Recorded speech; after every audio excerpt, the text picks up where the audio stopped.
What's up, everyone? Today on the Social Investing Network, we're talking about the Batman franchise making a big splash in the NFT world and how you can help craft an upcoming comic. Yes, that's right, Nicole. We actually have an exclusive unboxing of one of the Batman NFTs. What are we going to get? Stick around to find out. We're also talking Spirit saying no to JetBlue. The budget airline gives JetBlue the stiff arm on its acquisition bid. And cheers to Kevin Hart, the actor slash comedian slash entertainer is launching an ultra premium tequila. Who's ready for some shots? Delano. I am ready for shots, Zaid, and I'm also ready for that exclusive unboxing. So guess what, folks? Stick with us and make sure you like, subscribe, and hit that notification bell. Let's get into it right now. Holy NFTs Batman. Ever wish you guys could own your own piece of Batman? Well, now you can, sort of. Let's dive right into how you can get deeper into the Cape Crusaders universe in today's version of Fresh Mints. So guys, what is this collection? This collection is up to 200,000 unique NFTs, which are 3D rendered. You guys can see that on the program feed right there. They're 3D rendered images of Batman's cowl.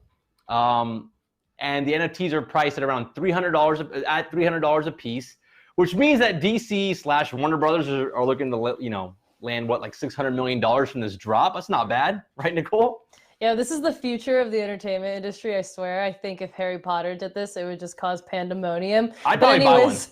A Harry Potter one. Could you see? I'm just saying. So anyways, but how does it work for this particular instance? The Bat Cowl collection went on sale in late April, and owners of DC fandom NFTs will receive exclusive pre-sale access to the digital collectibles. The new NFTs will be released through DC's NFT marketplace at nft.dcuniverse.com, where fans can purchase upgrades as well. So what is the utility that NFTs have here? Access to products and collectibles, access to fan events. Those who purchase NFTs from the new collection will actually get access to a private DC Universe fan forum featuring behind-the-scenes content, select fan events, physical collectibles, merchandise, and way more. So DC has developed a 2-year roadmap, which will expand utility for this Bat Cowl NFT ownership every 52 days in areas such as augmented reality, metaverse integration, and expanded wallet capabilities. So really, really interesting. It's like a way more modern and fun and interactive version of like DVD Blu-ray, if anyone remembers that, where you got like behind the scenes stuff. That's a good way to put it.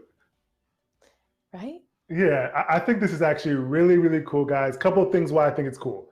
One, they look awesome. Look at that. Look at the way they look. I just love the feature, how it looks. So some of the things you mentioned, Nicole and Zaid, what you get with these NFTs. So the merch drop, which I think is really cool. You also get NFT holders get that Snapchat integration, and you have engagement, and you have different things, exclusive drops, and private fan forums. So all these features to me stick out for the utilities. You see that Snapchat integration. Nice. You could that's super cool to have. Like, look at that. That to me is like one of the coolest parts of this. Is someone that used to watch Batman, the comic, me and my brother would just sit in the morning, eat our cereal and watch it. And then when my parents came, because they didn't let us watch violence, we had to quickly turn the channel, but we did watch it a little bit, Zaid and Nicole. So I think it's super cool.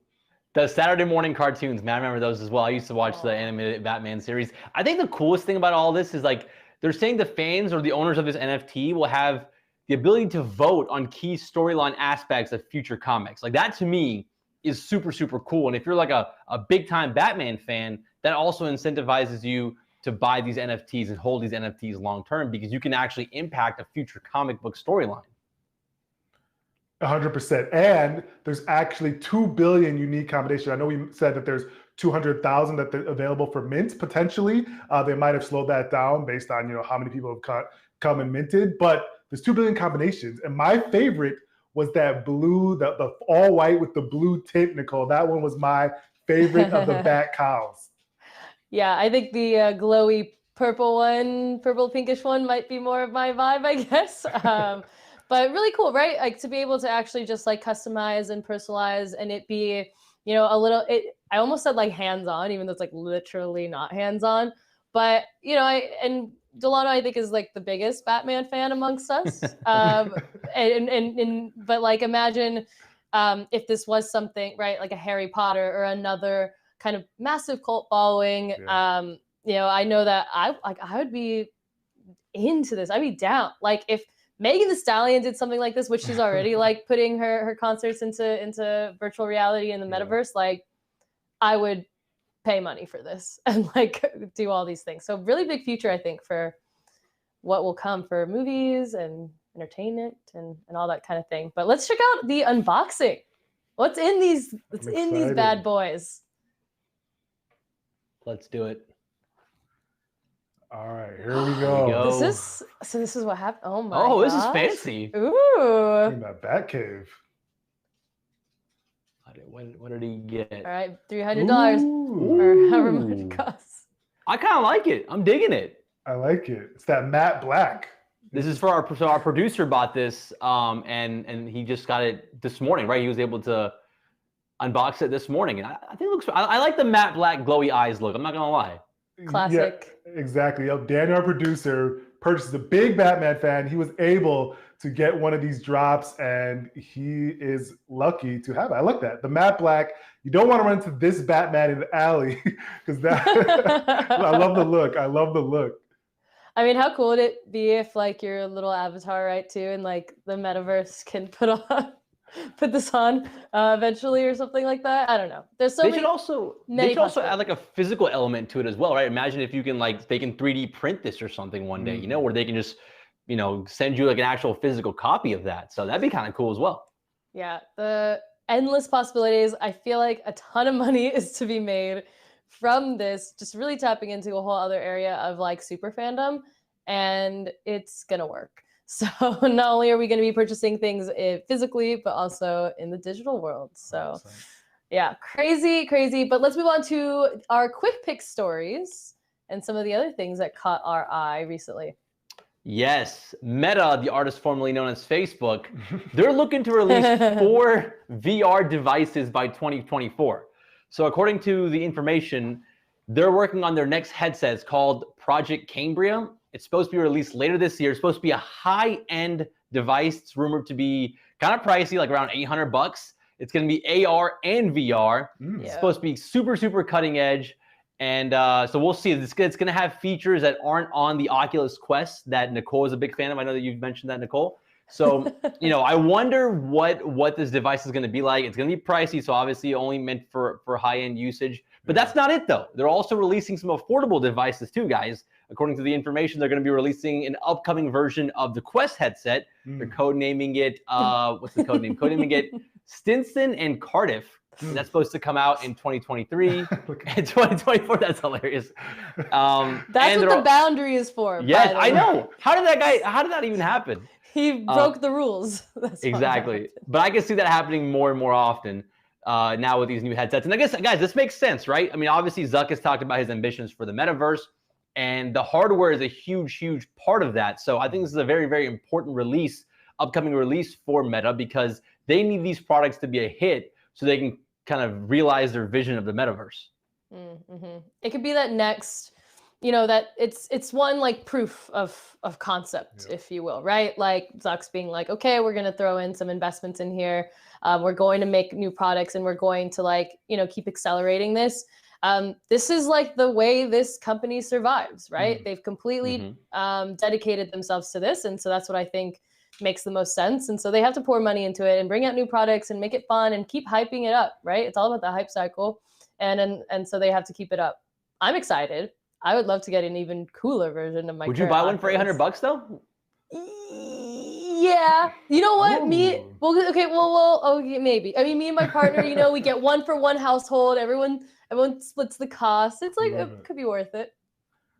All right. Okay, Nicole would go in on that. So that gives me confidence. If Nicole would go in, that I should actually look into it. So let's go to my quick pick story of the day, guys. So Kevin Hart is ready to lay the smackdown on his buddy, Dwayne "The Rock" Johnson. Kevin Hart has just launched his own tequila brand, Gran Coramino. And he's going to start with a single expression, a Cristalino Raspado tequila, which means that the tequila is aged and then it's stripped of its color to look like a silver tequila. And this process retains the flavor and aromas of an aged tequila, but offers that mouthfeel and lightness of a Blanco. So things about the tequila industry, like the tequila spirit category jumped more than 46% in 2020, according to Forbes. And celebrities, a lot of them have been rushing in to get in on this kind of gold rush.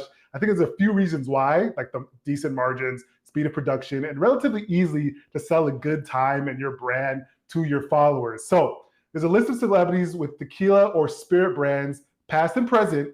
And I want to ask you guys, who would you pick if you had to support one person, past or present, that's launched a tequila brand? Who would you pick to back them and support them? So there's The Rock, there's Kylie Jenner, obviously we mentioned Kevin Hart, George Clooney, Ryan Reynolds. Some of these people have sold their stakes, and also Michael Jordan. But who would you guys pick of the list, or anyone you could think of, if you had to pick one person to support or back? Ooh. I was always a fan of Ryan Reynolds' aviation. Okay. Gin. I'm not a big tequila guy, but I'd probably pick The Rock. I feel like he has like the vibe. That's it. I would literally go with The Rock too, because what has The Rock done? His brand is so multifaceted. Like he really covers every area, because like he's good at branding, and like he's potentially running for president. Like we're not breaking news here. He's talked about that, potentially running for president, because he touches so many areas. But it's kind of cool to see what these celebrities are doing. Yeah, interesting to see them create kind of these other avenues of revenue and kind of building their own empires. But moving on to, I guess, interesting empire of one that is like two bad companies coming together. Basically, Spirit has swerved on the JetBlue acquisition, because whoever thought Spirit could reject anyone. In a letter to JetBlue, Spirit executives said that JetBlue's acquisition offer would not get regulatory approval as long as the airline's partnership with American Airlines was in effect. The Justice Department and several states have sued to block the alliance between American Airlines and JetBlue, arguing that it is anti-competitive, and JetBlue has said it is not going to back out of that partnership. So what did they do? JetBlue tried a little bit harder with Spirit, announcing on Monday that it offered Spirit a $200 million breakup fee if the deal is not completed for antitrust reasons. But that was not even enough to sway Spirit Airlines, which said it will stick with its deal with Frontier Airlines, which I think is just really playing it safe. So now it's looking like the merger of two ultra low cost carriers, offering that very low base fare, but charging extra for everything between carry-on baggages. I've heard rumors that they charge you when you buckle your seatbelt. There's a market for just about everything. So here's expanding this service for those that want those cheap flights to Vegas that I know Zaid is so fond of. Hey, Spirit Airlines got me through my 20s for sure. If it wasn't for Spirit Airlines, I would not have made as many trips to Vegas. I think this deal makes a lot more sense between Spirit and Frontier too. I think they have a lot of synergies, like the corporate people like to say.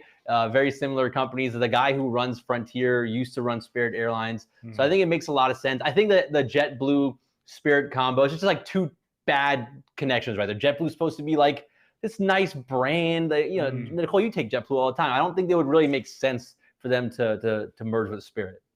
Yeah, I mean, JetBlue could work on its like internet connectivity. I'm not gonna lie, on my most recent flights. But it's free though. It's free. But anyway, so is American. But anyway, so I get it. It makes sense. You know, the two brands that are similar coming together, and like I said, there's a market for this, for right all the young people in their 20s that don't want to spend a lot of money and just want to bring, you know, a purse only on a trip. You know what I mean? Okay, yeah, exactly.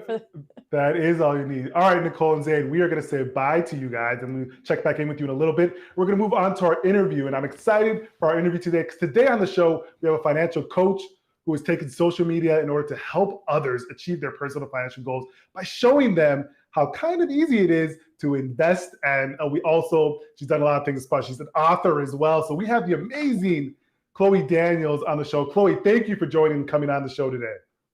For sure. Thank you so much for having me. Yes, we appreciate it. So, you know, I was watching a lot of your content, and one of the things that you mentioned on your TikTok is index funds, and you talk a lot about it. Can you please explain to our viewers what index funds are and why you think they're so important? Yeah, for sure. So index funds are like my bread and butter when it comes to investing. The way I kind of like to think about it is, if you were trying to pick an individual stock, it's kind of like trying to pick out what candy bar you want to purchase. So it's like a one candy bar, you get one stock. Yeah. Whereas with index funds, I like to think of it more as like a box of chocolates. So when you purchase a box of chocolates, not only do you get the one candy bar you may have wanted, but you're going to get a box of chocolates that is filled with all other different types of investments inside of it. So what I find is that index funds, not only based off of the studies that have been done over and over again, not only is going this route a lot more effective over the long term, but it also just makes things easier for people. A lot of the times, folks have no idea what individual stock they should be picking. And it's really a crapshoot even for people who have been studying the stock market for decades upon decades. So instead of worrying about, okay, what individual stock do I pick? Instead, you could go with something like an index fund that's going to contain hundreds, if not thousands, of stocks inside of it. That's a good explanation. Diversification is obviously a tenet of the market, so index funds can sometimes add that for folks. And we circulating more on that index fund conversation. What is the difference between like an ETF, an exchange trade fund, and that index fund? If you could explain that a little bit. Yeah, for sure. I always love that question because it reminds me of when I didn't know anything about investing, because an ETF can be an index fund. An index fund is really just a general term for a type of fund that is passively managed and designed to mirror a certain type of index. So that can come in the form of an ETF, or it can also come in the form of a mutual fund. So I think a lot of times when people think about index funds, they're thinking about the mutual fund version, but most ETFs are actually passively managed. There are some actively managed mutual or ETFs out there, but I think it's somewhere between 80 to 90% of ETFs are actually index funds. So it's not really a question of what's the difference between an ETF and an index fund. It's more of a question of what's the difference between a mutual fund and an ETF. Got it, Chloe. Thank you for that explanation. And you talk a lot about and like passively investing, as you just touched on, and lazy investing. What do you say to someone that says, "Hey, I'd like a professional or an expert to actively manage versus having a lazy or a do-it-yourself approach"? Yeah, for sure. I mean, I think at the end of the day, there's always going to be people who want somebody to do it for them. But what I say is, why not at least spend a little bit of time educating yourself so that you actually know what your financial advisor or CFP is doing for you.